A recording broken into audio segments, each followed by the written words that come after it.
Examen neurológico. Ya, eso. Yo se lo digo. No sé. Ya. Entonces, el examen neurológico tiene estas partes: fundamental, craneales, motor, sensitivo, cerebelo, signo primincio, y ahí entre medio siempre está como una capita especial temblor. ¿Ya? Lo vamos a ver junto con la clase de examen motor. En realidad vamos a ver el síndrome parkinsoniano, que es algo que les va a hacer más a ustedes más que temblor puro. El examen mental tiene todas estas cosas. Vamos a centrarnos en lo que ustedes van a examinar, en lo que sería un paciente hospitalizado, lo que van a ver en la urgencia. El examen mental, bueno, todo examen neurológico, la idea es ir viendo si es que ciertas partes del sistema nervioso están funcionando bien o están mal. ¿Ya? Y dentro del examen mental vamos a ir viendo esto y vamos a hablar más o menos qué es lo que estamos tratando de ver, qué parte del sistema nervioso central está buena o está mal. Y algo importante que tiene el examen mental es que es como una escalera. Por ejemplo, yo no puedo evaluar memoria si el paciente no está consciente. Yo no puedo evaluar atención si el paciente no tiene lenguaje. ¿Ya? La conciencia. Esta es la pregunta típica. ¿Qué es conciencia? ¿Qué es la conciencia? Sí, no, definición del libro, nada filosófico. ¿Qué es estar vigilante? ¿Estar orientado temporal-espacialmente? No. O sea, un viejito que está confuso y no sabe dónde está, no está consciente. ¿Saber responderte? ¿Responder qué? Pregunta, ¿saber poder hablar? Responder. Ya, por ahí va, responder el estímulo. Ya, esa es una definición. La conciencia es la capacidad de responder frente a estímulos externos de manera adecuada. Esa es una definición. La otra definición es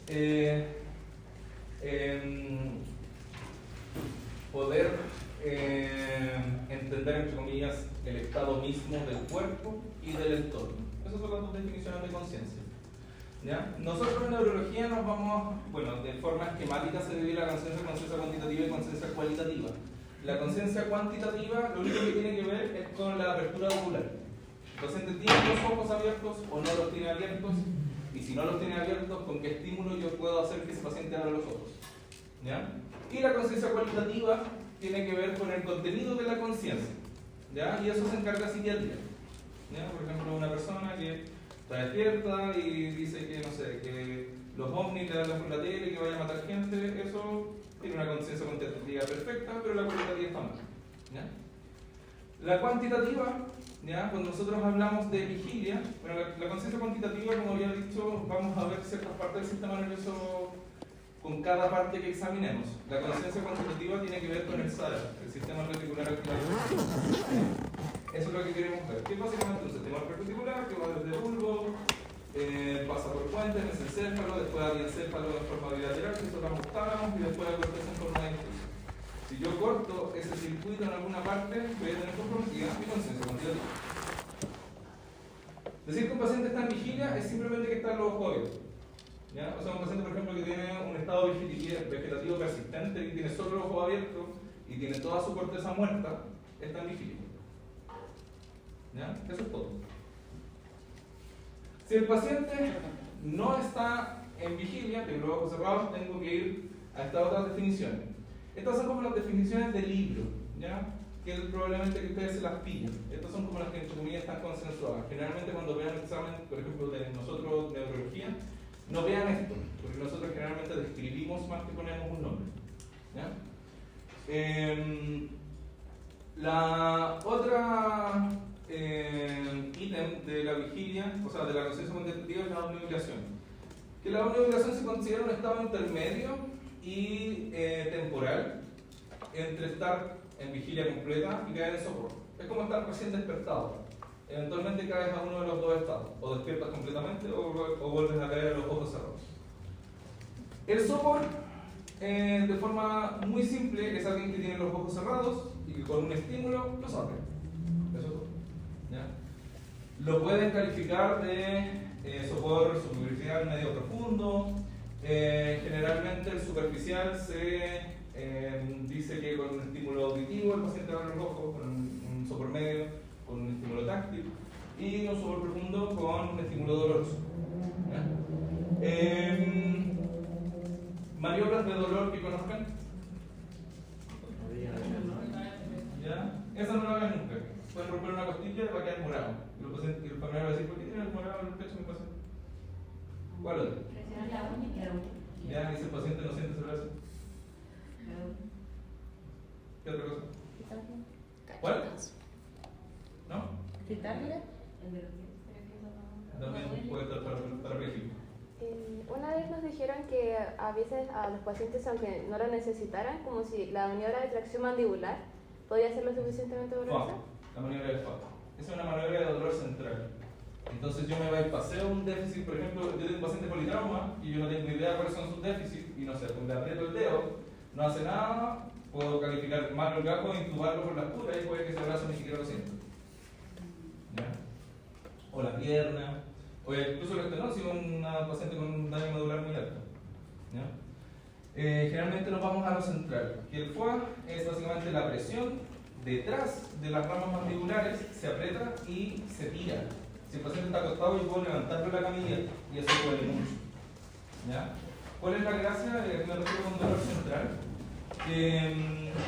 Este paciente, cuando yo le hago dolor ahí, generalmente es alrededor de a lo que correspondería como el dermatoma C2, C3, y en realidad ahí se hace como un flexo de la parte sensitiva. Y básicamente, si alguien no tiene nivel C2, C3, está muerto. ¿Ya? O sea, si el paciente no siente dolor, básicamente no debería estar vivo. ¿Ya? O sea, si tiene sensación de dolor, la va a sentir. A eso me refiero con bypassearme los déficits sensitivos periféricos. Ya, entonces tenemos el tema soporte ya listo, entre comillas. Y el coma es básicamente alguien que tiene los ojos cerrados y que no los abre ante ningún estímulo. Eso es todo. ¿Ya? Entonces, para nosotros, neurología, conciencia cuantitativa, igual ojos abiertos o no abiertos. Eso es todo. ¿Ya? No tiene que ver con el contenido de esa conciencia. Una vez que tenemos al paciente, como había dicho, necesitamos, es como una escalera, tengo al paciente en vigilia, ahí recién nos podemos ver a atención. Y algo que yo les dije, nosotros, por ejemplo, neurólogos no usamos esto. ¿Ya? Porque, por ejemplo, yo le digo, el paciente está en sopor leve. ¿Qué piensan?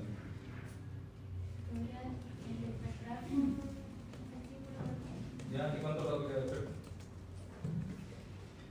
No se sabe. Ese es el problema de esta clasificación. Y para nosotros es súper importante. Por ejemplo, un paciente que yo le hablo y abro los ojos y se cierra el tiro. Claro, es un súper leve, pero es muy distinto que yo le hable y le diga hola. Y despierta y se queda despierto y me empieza a hablar y me empieza a comentar. Es muy distinto. ¿Ya? En un setting hospitalario. ¿Ya? Un paciente que no sé que le estoy hablando todos los días. Luego, atención. ¿Ya? ¿Qué es la atención? Ya tenemos al paciente en vigilia, ahora podemos evaluar la atención. ¿Qué es la atención? ¿Sí? Bueno, por ahí va. Como mantenerse Es eso. Mantener la percepción sobre un estímulo por un tiempo determinado. ¿Ya? Eso es la atención. ¿Ya? ¿Cómo la puedo medir? Ya la puedo medir de un montón de formas. Ya puedo preguntarle, no sé, series matemáticas a un paciente, decirle una ecuación, una multiplicación grande de 3 cifras, que la haga mentalmente. Acá, por ejemplo, en San Felipe, o sea, nosotros partimos de la base que, no sé, nosotros vemos harto adulto mayor, entonces hay adulto mayor analfabeto que nunca fue al colegio. Entonces, si no me sabe multiplicar 3 números, no es que no esté atento, probablemente nunca supe. ¿Ya? Entonces nos vamos acá, por lo menos en este setting, a lo más fácil, ¿ya? Que es la inversión de series automáticas. ¿Ya? ¿Y a qué me refiero con series automáticas? Por ejemplo, lunes, martes, miércoles, jueves, viernes, sábado, domingo. Eso se llama automática porque en el cerebro no se guarda como una serie, se guarda casi como una palabra. Yo no tengo que pensar cuál día viene después del lunes para decir eso. Pero al invertirlo sí.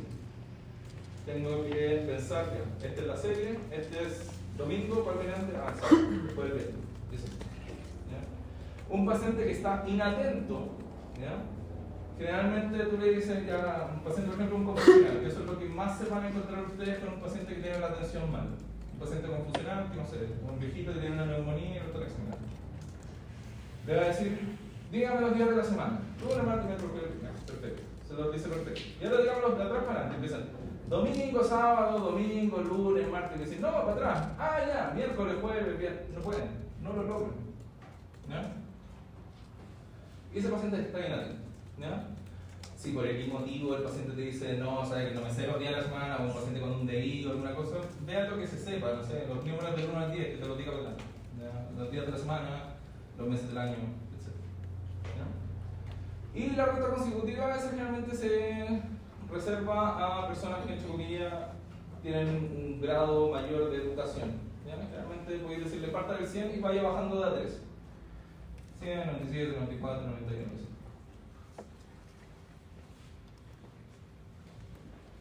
La orientación. ¿Ya? Siempre orientado en tiempo, espacio y persona. ¿Ya? Esto a mí siempre me molesta. Porque una persona que no sabe quién es, que no tiene conciencia del yo, es psiquiatra. No existe ninguna patología neurológica que implique que un paciente no sepa quién es. O sea, todas esas cuestiones que están vistas así como la teleserie, que tiene amnesia, no sabe quién es un paciente psiquiátrico. No existe ninguna lesión en el cerebro que haga que yo olvide quién soy. Entonces nosotros en neurología nos vamos a buscar a ver la temporalidad de los pacientes.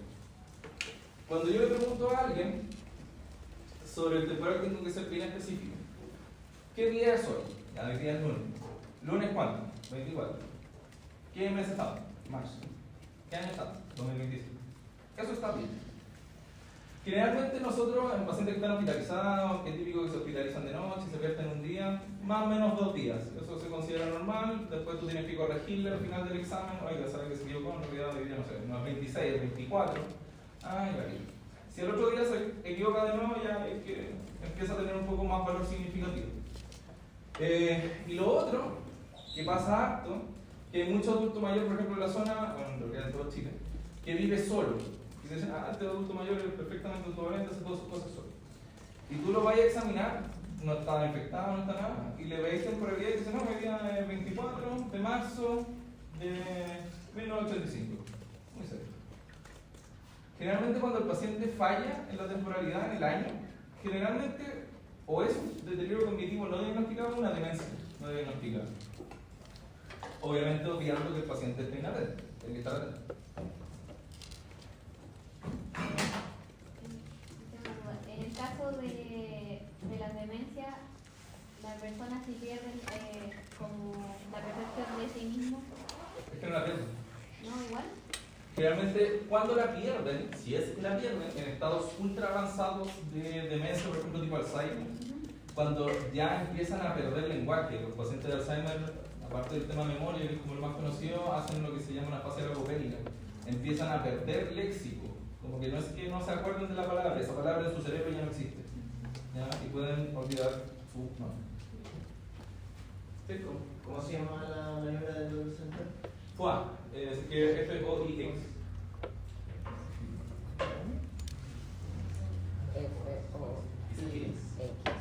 ¿Manera de FOIX? Dolor central. Y también en lo espacial, también, por ejemplo, uno va y le dice al abuelito que ¿dónde estamos? Estamos en el hospital. Ya, perfecto, estamos en el hospital. ¿Y qué hospital? Y nosotros estamos en el San Camilo y dice, no, estamos en Yayay. No, pues no estamos en Yayay. Entonces hay que ser específico. Y otra cosa que también he visto que a veces fallan cuando empiezan a entrevistar pacientes o gente en sala, que le empiezan a preguntar cosas que ni ustedes saben. Le dicen, caballero, ¿cuál es su ruta? Y el caballero dice su ruta y le pregunta, ¿y tú sabes si su ruta está bien? O le preguntan la fecha de nacimiento. Y tú te la sabes. Preguntan cosas que sepan la respuesta. ¿Ya? Porque el que puede ser cualquier cosa. Lenguaje. Esta es como la parte fuerte de esta clase. Lenguaje. Ahí está el tiro que es un sistema. ¿Ya? Y voy a hacer súper hincha pelota con que el lenguaje, lo que queremos ver cuando falla, cuando yo pierdo un lenguaje que yo ya había adquirido, eso es una fase. Y acá como que en el mundo como que nadie sabe la diferencia entre una fase y una disarte. Pero que nadie salga con esa duda de esta cosa. El lenguaje es un sistema. ¿Ya? Puede ser un sistema escrito, de sonidos, de dibujos, lo que tú quieras. ¿Ya? Es un sistema que todos conocemos, es conocido culturalmente, por lo tanto yo me puedo comunicar a través de ese sistema. Es una respuesta evolutiva de supervivencia. Nosotros los humanos tenemos lenguaje, la mayoría de los mamíferos lo tienen. Y para nosotros, también de forma esquemática, vamos a dividir el lenguaje en el contenido, de lo que se habla, ¿ya? Y la forma. Esto es lo que nos importa a nosotros en neurología, la forma. ¿Ya? Generalmente, no sé, si vieron una evaluación mía, van a leer pacientes sin alteración formal del lenguaje, me refiero a la forma. ¿Cuál es la forma? La gramática y la sintaxis. ¿Ya? El uso correcto de las palabras y la conformación correcta de las oraciones. ¿Ya? Después estos son como añadidos del lenguaje. La prosodia, la entonación, el acento, el uso social. ¿Ya? Cualquier fallo de esto no va a constituir una afasia. ¿Ya? Esto, sí, alteración de la forma.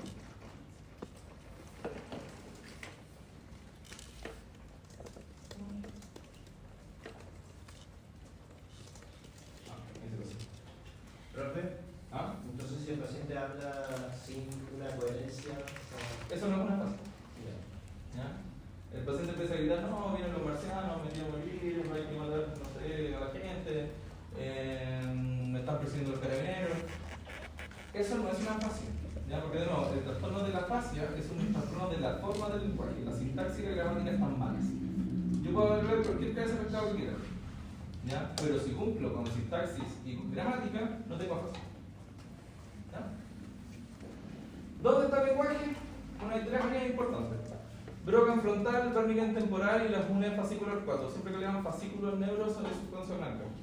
¿Ya? Con axones que están uniendo cosas. ¿Ya? Broca se encarga más de la expresión del lenguaje y Wernicke de la comprensión. ¿Ya? Y cuando hablamos del lenguaje, no estamos excluyendo a cualquier otra cosa que no sea lenguaje hablado. Puede ser lenguaje escrito, hablado, lenguaje de señas. ¿Ya? Si yo tengo un sordomudo que habla lenguaje de señas y le mato esta área, no va a poder hacer su seña. ¿Ya? También una persona, por ejemplo, que llega fásica, no sé, una fase de Broca, no porque yo le pase un papel por un lápiz va a poder expresarse con el papel y lápiz, va a escribir igual de mal de lo que habla. ¿Ya? Falla el lenguaje en todas sus formas. Y esto, para que sepan, la mayoría está en el lado izquierdo. ¿Ya? Donde está el lenguaje, en qué hemisferio está el lenguaje, se habla del hemisferio dominante. O sea, la mayoría de nosotros tenemos el hemisferio dominante izquierdo. Y la dominancia hemisférica tiene que ver con la dominancia manual. ¿Ya? Actualmente el pedido del 10% de la población es zurda.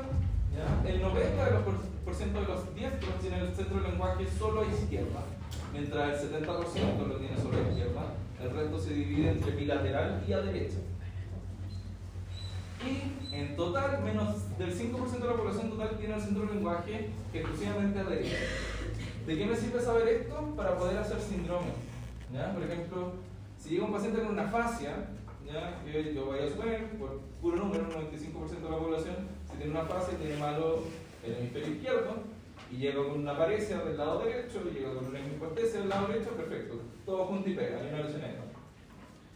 Pero, si llega un paciente con una afasia, y no sé, pues no mueve la pierna izquierda, y no mueve el brazo derecho, eso no tiene sentido. Por lo menos no es una lesión. ¿Ya? Y lamentablemente en neuro siempre vamos a estar peleando con los conversivos, porque están llenos. ¿Ya? Ustedes si trabajan como médicos generales van a ver pacientes conversivos con trastorno somatomorfo como lo que llamamos. De hecho siempre pasa lo mismo, que sale como una generación de egresados y siempre nos dicen, oye, es verdad que siempre llegan conversivos. Es súper común, es increíblemente común. Ahora sí llegamos a la definición formal de afasia. Es la pérdida de la forma del lenguaje. Un lenguaje que ya estaba adquirido. ¿Ya? Alguien tenía un lenguaje y lo perdió, completa o parcialmente. Es distinto a la disfasia, y generalmente eso ya es tema de neuropediatría, que son personas que nunca adquirieron bien un lenguaje. Todo lo que sea dis cualquier cosa es alguien que no lo adquirió bien. Y afecta a todo tipo de comunicación que yo tenga conocimiento. ¿Ya? Lo que habíamos mencionado, no como que le pase el papel con un labio y va a poder expresarse. Y va obviamente a tener malo el componente semántico, el significado de la palabra, y el componente sintáctico, que es la creación correcta de oración. Y ustedes quédense con esto. ¿Ya? Hay otros tipos de afasia, pero quédense con eso. Si alguien tiene una afasia, lo más probable es que tenga dañada la corteza. ¿Ya? La clasificación de la afasia, nosotros como neurólogos generalmente no lo usamos. ¿Por qué? Porque es muy raro ver un broca puro o ver un Wernicke puro. ¿Ya? Generalmente nosotros hablamos de una fase de predominio anterior, si se parece un poco más a broca, de predominio posterior, si se parece un poco más a Wernicke, mixta, si anda por ahí, o global. ¿Ya? El resto ya es chaco. Esto no quiero que lo sepan. ¿Ya? Y sí, cómo examinarlo. ¿Ya? Como había mencionado, es muy raro encontrarse con un síndrome tipo de afasia. ¿Ya? Y lo otro importante es que yo, por ejemplo, puedo tener una resonancia que justo el broca está alterado y veo al paciente que tiene una afasia Wernicke. Y eso es porque no hay un correlato 100% entre síntoma y anatoparato. Generalmente las áreas de Pelotman, son las que ustedes ven que tienen un montón de números que dicen, esta es la área de droga, esta es la área de Wernicke, son consensos de muchos cerebros, o sea, todos los cerebros son distintos. Obviamente tengo que ver el nivel cultural del paciente y también el lenguaje que habla. Yo no puedo evaluar la fase en un paciente haitiano si yo no hablo criolés, ¿ya? O cualquier otro idioma, ¿ya? Si yo no lo manejo tampoco. O tampoco le voy a andar preguntando, no sé cómo se llama este aparato muy sofisticado a un paciente que vive en el campo y nunca ha visto más allá que una tele. ¿Cómo se evalúa esto en niños? Porque si no tienen un lenguaje ya establecido, ¿cómo uno lo puede evaluar? Porque los niños tienen ciertos hitos del desarrollo. ¿Has visto eso? ¿Los hitos del desarrollo psicomotor? Ya. Entonces tú básicamente lo comparas con su edad cronológica o corregida, ¿ya? Y según lo esperable para ellos. Obviamente tengo que sacarme de encima problemas sensoriales. Por ejemplo, si un viejito es súper sordo y yo lo llevo a la urgencia sin su audífono, no me puedo comunicar con él no me va a entender. O yo le pido que lea algo y no está con lentes, no ve nada. ¿Ya? Hay que tener en cuenta esos trastornos. ¿Ya? Y lo que ya habíamos mencionado, el paciente tiene que estar en vigilia y tiene que estar atento, que es básicamente eso, que no tenga confusión en la curva. Si no, no puedo evaluar bien a fase. Puedo decir, parece que no tiene, pero no te puedo decir 100% que no tiene. La evaluación lo puedo hacer con el lenguaje espontáneo, si me pongo largo y tendido con el paciente. Pero por favor hagan esto. Estos son los 3 ítems que se tienen que evaluar sí o sí si yo voy de cabeza a evaluar el lenguaje. Nominación, repetición y comprensión. Pasa mucho que cuando ingresa un paciente de urgencia, pues lo ve otra persona que no es neurólogo o que no cacha en neurología, ve un paciente afásico y le pone paciente desorientado. Y llega a sala, afásico, peligro. Pero como no lo saben examinar, piensan que alguien que habla raro está desorientado. Y es muy difícil. El lenguaje espontáneo, la frecuencia nadie va a tomar las palabras por minuto, pero eso es el número normal.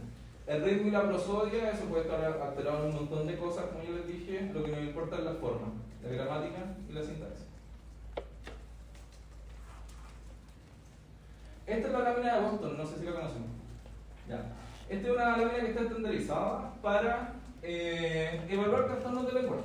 Entonces lo que se hace, por ejemplo, un fonoaudiólogo va y le pasa esta lámina al paciente y le dice al paciente, descríbame la lámina. Esta es la lámina de Boston corregida, la otra no tiene acá.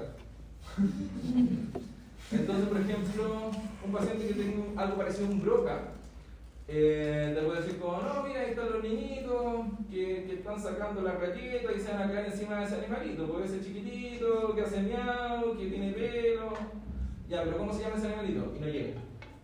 ¿Ya? Para eso sirve. Dentro del lenguaje que yo voy a ir a examinar, van a aparecer ciertas cosas que son aparte de no lograr una palabra o no lograr una comprensión. Están las parafases, que es básicamente cambiar una palabra por otra, ¿ya? Y de esas hay como distintos sabores. Esto no es necesario que se lo sepa, pero sí saben que existen las parafases, ¿ya? Están las parafases literales fonémicas, donde se cambian solo fonemas. Por ejemplo, en vez de decir mesa, el paciente dice meta. Las verbales, que se cambia una palabra por otra que no tienen relación, como decir, en vez de casa decir auto, ¿ya? Y las parafases semánticas, que cambian una palabra por otra que sí está relacionada. Por ejemplo, decir brazo por mano. Esto pasa harto. Tú le dices al paciente, ¿cómo se llama esto? Y te dice brazo. Pero tú dices, no, esto, brazo. Y sí, el codo está en el brazo, pero yo no le estoy pidiendo que me nombre el brazo, ¿ya? Eso está malo, ¿ya? O sea, cualquiera de ustedes, si yo les digo, oiga, ¿cómo se llama esto? Me va a decir codo, ¿ya? Hay que ser bien claros con el examen neurológico, porque si yo les digo, sí, igual está en el brazo, está bien, se les va a pasar. Y los neologismos son palabras inventadas, palabras que no significan nada. ¿Ya? ¿Cómo se llama esto? No sé. Gillo. No sé. Los circunloquios son como el ejemplo que le dije del gato. ¿Ya? El animalito chiquitito, peludito, son muy simpáticos, dicen miau. Como que rodean la palabra, pero nunca llegan a ella. ¿Ya? Nombran características de la palabra. ¿Ya? Y la ecolalia es la repetición del examinador. Que digo, hola, dice hola, ¿cómo estás? ¿Cómo estás? Y así. ¿Ya? Esta es rara. ¿Ya? Pero sí pasa harto que los pacientes perseveran. Por ejemplo, ¿cómo se llama esto? Codo, y esto codo, y esto codo, y esto codo, y todo codo. Y el otro día pasaba y el otro día, ¿cómo se llama esto? Rodilla, y esto rodilla, y quedan pegados. Eso se llama perseveración. En cuanto a lo que habíamos hablado de la evaluación dirigida, denominación, repetición y comprensión, en la nominación puedes ver de simple a complejo, o de complejo a simple, en realidad es lo mismo. Lo que tú quieres es definir bien el límite de lo que puede y no puede denominar. ¿Ya? Yo, por ejemplo, los pacientes que llegan hospitalizados, no tengo idea si el viejito usa audífonos, no tengo idea si usa lente, entonces generalmente yo les toco partes del cuerpo. Me va el paseo o una alteración sensorial. ¿Cómo se llama esto? ¿No? La muñeca, el codo, los dedos, ¿cómo se llama este dedo? Pulgar, el dedo batón, le puedo decir así. ¿Ya? Y eso generalmente unas 5 o 10 palabras ya puedes decir, ya, este paciente es dominante. ¿Ya? En cuanto a la repetición, también puedes ir de simple a complejo, de complejo a simple, pero sí llegar a un límite. ¿Ya? Repetir frases. ¿Ya? Puedes partir por vocales, diga A, diga O, diga sol, diga pan, diga perro, diga auto, diga carretera panamericana. Es como un montón de frases típicas de negro. Por ejemplo, la típica es como ayer oyeron al ministro hablar por la radio. Si te dice eso, listo, repite frases largas, punto. Y la comprensión, esto es súper importante, la comprensión se evalúa con una orden de 3 comandos. Entonces yo le digo a la persona, cierre los ojos, saque la lengua, levante los brazos. Si el paciente solamente cierra los ojos y saca la lengua y no levanta los brazos, yo no le tengo que decir que ahora levante los brazos, porque lo va a hacer.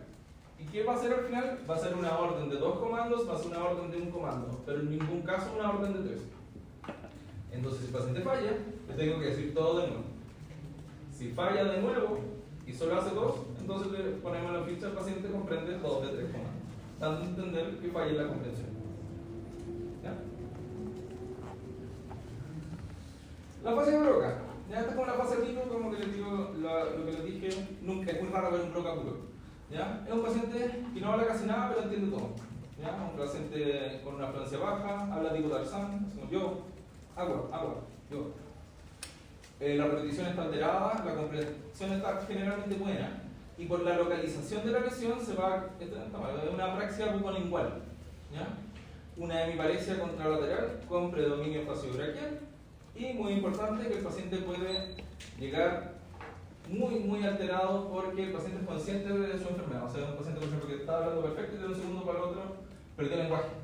Entonces puede pasar que alguien llegue así llorando, muy alterado porque no puede hablar y digan, este paciente está loco, conversión. ¿Qué ha pasado? Me pasó. Le hicimos una reza protocolo stroke y salió un puntito en bloque. Se propolizó y habló de nuevo. Y esa agresión sería algo que daría algo parecido a una facial de Broca. ¿Ya? Y algo que, bueno, lo voy a decir aquí. ¿Sabes lo que es una apraxia? No. Ya. Bueno, las praxias y las gnosias se entienden mucho mejor por la apraxia y por la agnosia, la incapacidad de hacer. La apraxia es la incapacidad de realizar un acto motor con la vía motora piramidal interna. ¿Ya? Por ejemplo, los pacientes con Parkinson, bueno, el Parkinson no es solamente una enfermedad motora, es una enfermedad global del sistema nervioso central y periférico. Y dentro de eso tienen apraxia. Y dentro de un examen que se hace, que es el VDRS, le dicen al paciente, haga así, grande error. Y tú tienes al paciente con Parkinson que no debería, ¿por qué no poder hacer esto? Y tú le haces esto y hace cualquier cosa. Empieza a hacer como así, mueve la mano, como que no logra hacer ese movimiento, siendo que puede hacer perfectamente eso. Eso es una apraxia. Hay un montón de tipos de apraxia, también está la apraxia del vestir, porque parece, por ejemplo, los pacientes con demencia tipo Alzheimer, que no se pueden vestir bien, se ponen como los calzoncillos encima de los pantalones, etc. Y por el lado de del sensorio están las agnosias. ¿Ya? La agnosia es la incapacidad de identificar un estímulo con la vía sensorial correspondiente interna. La típica alteración es la prosopagnosia. Alguien que no puede reconocer caras. No sé, puede poner una foto de su mamá y te dice que no sabe quién es, te puede describir perfectamente la cara, pero en su cerebro no logra juntar esa cara y decir, este es mi hombre. ¿Ya? Y generalmente esas personas identifican a las otras por cómo se mueven, por cómo hablan, por la ropa, pero no por la cara. ¿Ya? Y tanto la apraxia como la agnosia, ¿dónde está su pero? En las áreas suplementarias. En la apraxia está en la área motora suplementaria, obviamente, y en las agnosias en la área suplementaria del sensorio correspondiente. ¿Ya? La fase epidérmica es más o menos al revés. Un paciente que no entiende absolutamente nada y aparte habla mucho y habla puras cosas que no se entienden. ¿Ya? Habla y puede tener parafasia de todos tipos, neologismos, y a veces tiene tantos neologismos, tantas palabras inventadas en su discurso que ofrece algo que es una jergafasia, que parece que tiene un lenguaje que inventó él. ¿Ya? La repetición está alterada, la comprensión está muy alterada, y por la localización de la visión se acompaña una hemianopsia pónima derecha, y son anosognósicos. El paciente, según él, está perfecto. Estos son pacientes que se quieren ir de la camilla, se paran, se caen, no logran identificar que tienen un déficit. En su mente están perfectos, no dan por qué están hospitalizando. Eso daría una lesión, esta lesión daría algo tipo TERN. Y las fases globales básicamente no hacen nada. Nada, no nominan, no repitan, no comprenden, no emiten sonido, no nada. Y esto sería el ejemplo de una fase global. ¿Ya? Esto es un TASI, una semi-izquierda completa. Y así esto es mucha chaya. Algo que tienen que saber es que todas las afasias fallan en nominar. Todas. ¿Ya? Entonces, si un paciente que está consciente, está en vigilia, está atento, y yo le empiezo a nombrar cosas y no me logra nombrar bien las cosas que pueden ser muy comunes, tiene una afasia. Punto. ¿Ya? No hay más vuelta. Esto, lo que había dicho al principio. Disartria no es una focalidad. Para nosotros una focalidad es un síntoma o un signo que se puede localizar perfectamente en una lesión del sistema nervioso central. Por ejemplo, la fase de Broca. Ya vimos que no se crea así, pero es un ejemplo. En cambio, la disartria no. ¿Qué es la disartria? Es la alteración de la emisión de sonido por la boca. Que puede ser porque me mordí la lengua, me sacaron la mano del juicio, me pegaron un combo, tengo Guillain-Barré, tengo insuficiencia cardíaca, se me perdió la placa, mil cosas. ¿Ya? Pero no es una focalidad en ningún caso. Y muy importante, un paciente, por ejemplo, con una ACV, ¿puede tener disartria? Sí, puede tenerla perfectamente, pero la disartria por sí misma no es una focalidad. ¿Ya? Porque a veces nos llaman, código ACV, tiene disartria, nosotros decimos ya, pero ¿cuál es la focalidad? Y no saben qué. Y aparte se nota. ¿Ya? Entonces, esto no es lo mismo que decir que alguien tiene una fase. ¿Ya? ¿Alguien le quedó alguna duda de eso? Focalidad. La focalidad es un síntoma o un signo que se da por una lesión específica en una parte específica del sistema nervioso central. Por ejemplo, yo tengo una hemianopsia homónima, yo te puedo decir que la lesión es retroquiasmática contralateral al campo isogénero. Te puedo decir, ahí está el problema. Con la disartria no puedo hacer eso, porque puede estar en muchos grados. Bien. Entonces la disartria sería como la incapacidad de emitir el sonido, sería algo más como muscular más que un problema neurológico que conlleva el Sí, lenguaje. exactamente. La disartria es la alteración de la emisión del sonido por la boca. Ejemplo de disartria, hay tipos de disartria, por favor, no ya, porque por ejemplo, está la disartria cándida, que es la disartria cándida cerebrosa, que es como la disartria curada. Ya se llama cándida porque es inde, corta las palabras. O la ¿cómo estás? ¿Ya? Y está la diafrasia, que eso es como todo lo hace como así, porque no podemos mover ni la boca. Ah, como hiponía, creo. No, disfonía es una alteración de los cuerpos. Y está la espástica. Por ejemplo, hay un comediante que salió hace poco, no sé si tiene una ataxia de Friedreich, que hablan como así. Ya, es una disartria espástica. Hay muchos tipos de disartria, pero me entiendes que yo puedo hablar perfectamente con la confusión y todo, y tengo una disartria. Esa es la diferencia. Básicamente es para que entiendan de bueno. Es que como si fuera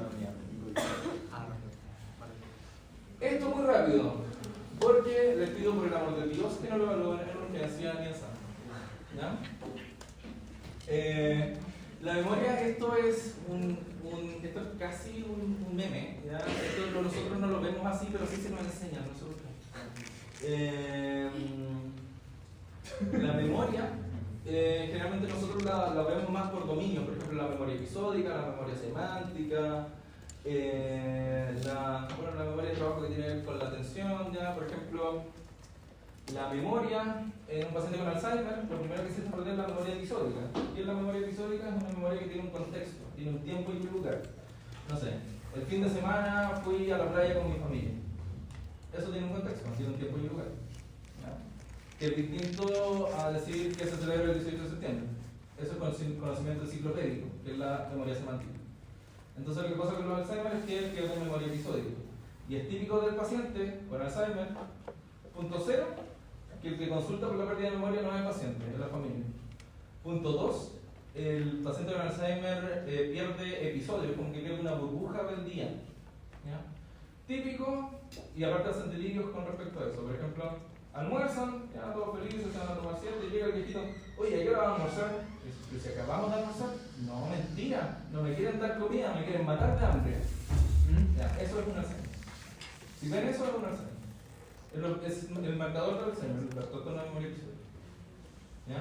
Y claro, después hacen delirio, ¿no? En esta casa me quieren matar, los remedios que me están dando son veneno, no me dan comida. ¿Ya? La abstracción y juicio, acá siempre falla. La abstracción tiene que ver con la generalización. ¿Ya? Por ejemplo, vamos a hacer la típica, están muchos peces. ¿Ya? ¿En qué se parece una manzana a una naranja? ¿En qué se parece una mesa o una silla? ¿En qué se parece un auto o un avión? ¿En qué se parece un compás? No, ustedes no saben lo que es un compás. No, me refiero a que tienen muchas definiciones. ¿Ya? ¿En qué se parece un termómetro a una wincha de medir? Son instrumentos de medición. ¿Ya? Eso. ¿Ya? Un paciente que tiene mala abstracción se puede decir, ¿en qué se parece una fruta? O sea, perdón, ¿en qué se parece una manzana o una naranja? Se va a decir en que son chicas, o son baratas, o son redondas. ¿Ya? Eso no es clasificar el todo en un grupo, es decir una cualidad de eso. ¿Ya? ¿En qué se parece a una silla o una mesa? Ah, que las hacen de madera, o no sé, las venden en el líder. O sea, esa es una falla en la abstracción. ¿Ya? La otra es el juicio, también hay unos que se llaman el FOPA, que pueden buscarlo. Que es como por ejemplo el FOPA, bueno hay muchas cuestiones de juicio, pero el FOPA por ejemplo es, le voy a dar una situación y ustedes me dicen qué fue lo que falló, o quién falló.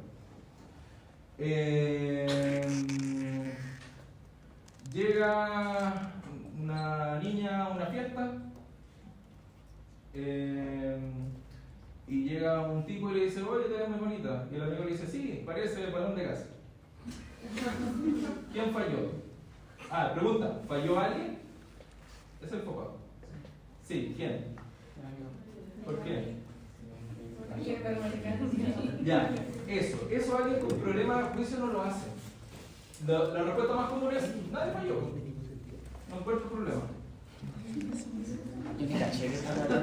O la otra, que son, por ejemplo, ya, vamos a decirlo, porque es como la típica. bueno, yo sé que ya nadie usa carta ni se manda carta, pero esto es como una cuestión típica. Hay un buzón que ustedes van pasando y afuera hay una carta que tiene el remitente, tiene todo para mandarse y está afuera del buzón. Está el buzón, está ahí la carta afuera. ¿Qué hacen ustedes? La ponemos en el buzón. ¿Sí? ¿Sí como por consenso? Ya. Un paciente que tiene mal juicio dice, no, pues yo la veo y la voy a dejar yo. ¿De qué sentido? O no, yo veo la remitente y se lo voy a dejar al remitente, ¿para qué lo vaya a dejar? Eso es un juicio alterado. ¿Ya? La praxis ya lo vimos, la hipnosis ya lo vimos. Eso. Eso es el examen mental. Eso. El examen mental, todo el examen neurológico siempre lo van a hacer igual que antes. Una vez que hicimos con un grupo de internos, nos demoramos 2 minutos. Todo el examen neurológico, todo, 2 minutos. Les recomiendo por el amor de Dios que lo practiquen. Porque después llegan a ser medios generales y no saben. ¿Ya? Y entonces,